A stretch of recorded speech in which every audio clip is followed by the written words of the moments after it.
मध्य प्रदेश की ताजा खबरों के लिए इस चैनल को सब्सक्राइब जरूर करें। शुरू करते हैं फटाफट अंदाज में मध्य प्रदेश दोपहर की 10 बड़ी खबरें। मध्य प्रदेश में एक्टिव केस 34,000 पार, रिकवरी रेट बढ़ा, सीएम बोले इन जिलों पर दे ध्यान। जी दोस्तों, मध्य प्रदेश में पिछले 24 घंटों में 1854 नए केस सामने आए और 63 ने इलाज के दौरान दम तोड़ दिया। वही 5,796 मरीज स्वस्थ हुए। इसके बाद सक्रिय प्रकरणों की संख्या 34,322 रह गई। इसी बीच आज बैठक में सीएम शिवराज सिंह चौहान ने कहा कि मध्य प्रदेश में कोरोना संक्रमण तेजी से कम हो रहा है। प्रदेश के 47 जिलों में अब 5% से कम संक्रमण है।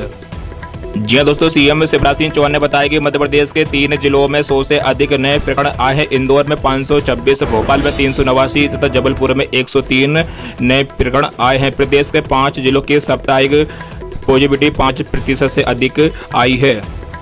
प्रदेश के 5 जिलों की साप्ताहिक पॉजिटिविटी 5% से अधिक आई है। इंदौर की साप्ताहिक पॉजिटिविटी 7.6%, भोपाल की 7.1%, सागर की 6.8%, रतलाम की 5.2% तथा अनूपपुर की साप्ताहिक पॉजिटिविटी 5.6% है। 15 जून से शुरू होगा सत्र, पहली से 8वीं तक के बच्चे अब व्हाट्सएप से करेंगे पढ़ाई। जी हाँ दोस्तों, प्रदेश में पहली से 8वीं तक के विद्यार्थियों का नवीन शैक्षणिक सत्र 15 जून से शुरू होगा। कोरोना के चलते अभी स्कूल नहीं खोले जाएंगे, विद्यार्थियों की पढ़ाई व्हाट्सएप से कराई जाएगी। इसके लिए शिक्षक बाकायदा व्हाट्सएप ग्रुप तैयार करेंगे और उनमें बच्चों के मोबाइल नंबरों को जोड़ेंगे। इस संबंध में शुक्रवार को राज्य शिक्षा केंद्र ने सभी डीपीसी को निर्देश जारी कर दिए हैं। जारी निर्देशों में कहा गया कि पहली से 8वीं तक के बच्चों को व्हाट्सएप के समूह बनाकर पढ़ाई करवाई जाएगी। हालांकि अधिकांश स्कूल ऐसे भी हैं जहां पहले से ही शिक्षकों ने व्हाट्सएप ग्रुप तैयार किए हैं, जिन्हें अब केवल अपडेट किया जाएगा। ग्रुप तैयार करने के लिए समय सीमा 10 जून तक निर्धारित की गई है।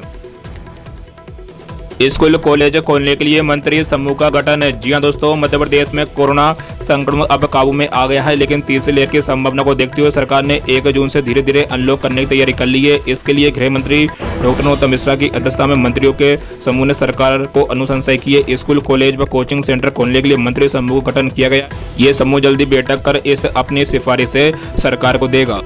जी हाँ दोस्तों, मंत्री समूह की अनुशंसा को शुक्रवार देर शाम अफसरों ने सीएम शिवराज सिंह चौहान के सामने प्रेजेंटेशन किया, जिसमें कहा गया कि जिन जिलों में संक्रमण 5% से कम है वहां कर्फ्यू में ढील देकर लोगों को राहत दी जा सकती है, लेकिन भोपाल और इंदौर में ये फिलहाल 5% से ज्यादा, ऐसे में ज्यादा छूट नहीं देने की सिफारिश की गई है।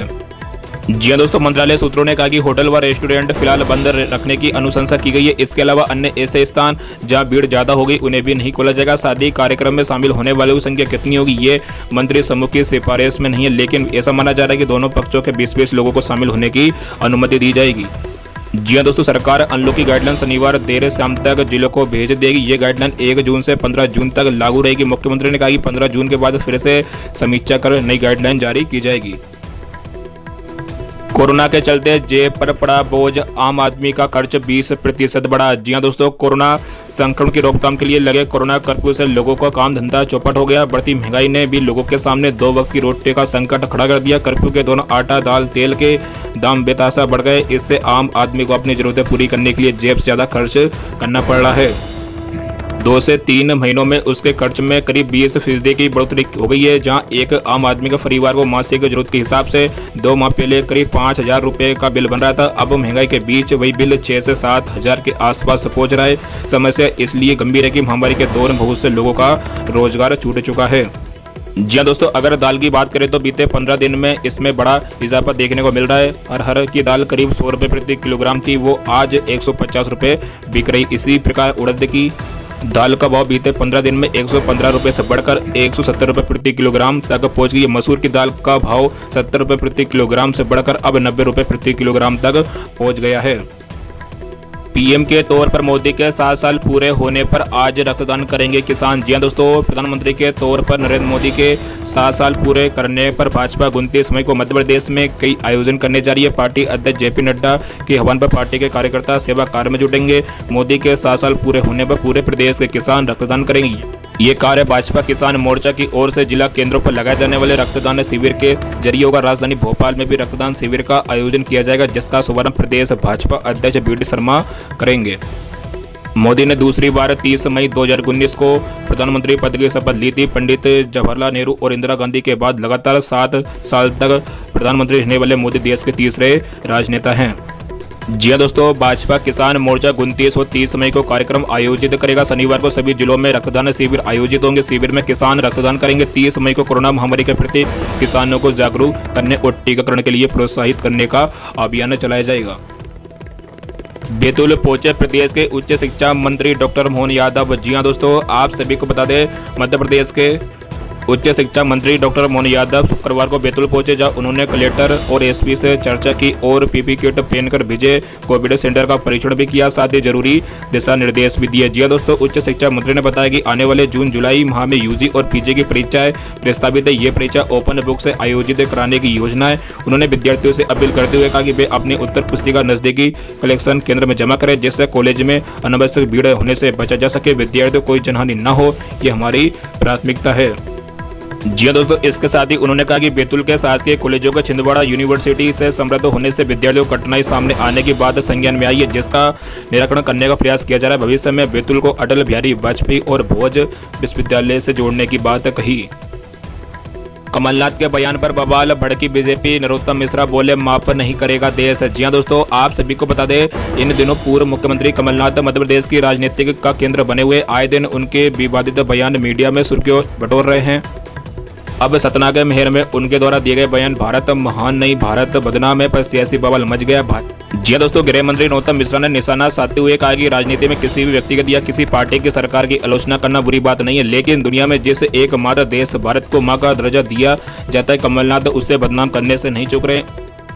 12 करोड़ छात्रों के खातों में ट्रांसफर होगा मिड डे मील योजना का फैसला। जी हाँ दोस्तों, केंद्र सरकार ने छात्रों के हित में बड़ा फैसला लिया है। मिड डे मील योजना के तहत 1 से 8वीं तक के छात्रों के खातों में सीधा पैसा ट्रांसफर किया जाएगा। दोपहर भोजन योजना के तहत छात्रों को प्रत्यक्ष लाभ अंतरण के जरिए पैसा मुहैया कराने का फैसला किया है। जी हाँ दोस्तों, केंद्रीय शिक्षा मंत्री रमेश पोखरियाल निशंक ने 11 करोड़ 80 लाख छात्रों को विशेष राहत उपाय के तौर पर यह सहायता उपलब्ध कराने के प्रस्ताव को मंजूरी दे दी है। सरकार के इस उपाय से देश में सरकारी और सरकारी सहायता प्राप्त स्कूलों में से 1 से 8वीं तक के छात्रों को लाभ होगा। शिक्षा मंत्रालय के मुताबिक केंद्र सरकार इसके लिए राज्य और केंद्र शासित प्रदेशों को 1200 करोड़ रुपए की अतिरिक्त राशि मुहैया कराएगी। भोपाल ग्वालियर इंटरसिटी 29 जून तक निरस्त, बाकी का हाल होना मुश्किल है। जी हाँ दोस्तों, भोपाल से ग्वालियर के बीच चलने वाली भोपाल ग्वालियर भोपाल इंटरसिटी 29 जून तक निरस्त रहेगी। बाकी की ट्रेनों का भी बहाल होना मुश्किल है। ऐसा इसलिए क्योंकि कोरोना संक्रमण की वजह से लोग चिंतित थे और 1 जून से मिलने वाली ढलाई के बाद भी यात्रियों को टाल रहे हैं। यही वजह है कि सामान्य दिनों में फुल चलने वाली ट्रेनों में टिकट की मांग कम है। जब तक भोपाल से सभी मार्गों पर यात्रियों का दबाव न बढ़ जाए, तब तक सभी ट्रेनों को चला पाना रेलवे के लिए आसान नहीं है। हालांकि तब भी रेलवे पहले से 75 से 80% ट्रेनों को चला रहा है। बता दें कि 1 जून से कोरोना कर्फ्यू हटने वाला है, कुछ शर्तें लागू रहेगी, इसके संकेत मिल गए। मध्य प्रदेश से छात्रों के लिए राहत भरी खबर, 1 जून तक कर सकते हैं आवेदन। जी दोस्तों, मध्य प्रदेश के छात्रों के लिए राहत भरी खबर है। आयुक्त जनजातीय कार्य विभाग द्वारा आकांक्षा योजना के अंतर्गत आवेदन करने की तिथि एक बार फिर बढ़ा दी गई है। ऐसे सभी विद्यार्थी जो आकांक्षा योजना के तहत आवेदन करने से वंचित रह गए हैं, वे 1 जून 2021 तक विभागीय वेबसाइट www.tribal.mp.gov.in के माध्यम से ऑनलाइन आवेदन कर सकते हैं। इस अवधि में नए विद्यार्थी आवेदन नहीं कर सकेंगे। इसके पश्चात विद्यार्थी के आवेदन में जानकारी रिक्त और विसंगति पूर्ण भरे जाने पर संबंधित विद्यार्थियों के आवेदन पर विचार नहीं किया जाएगा। वीडियो को लाइक करें, चैनल को सब्सक्राइब करें और हाँ दोस्तों, ज़्यादा से ज़्यादा अपने मित्रों में इस वीडियो को शेयर जरूर कीजिएगा। जय हिंद, जय भारत।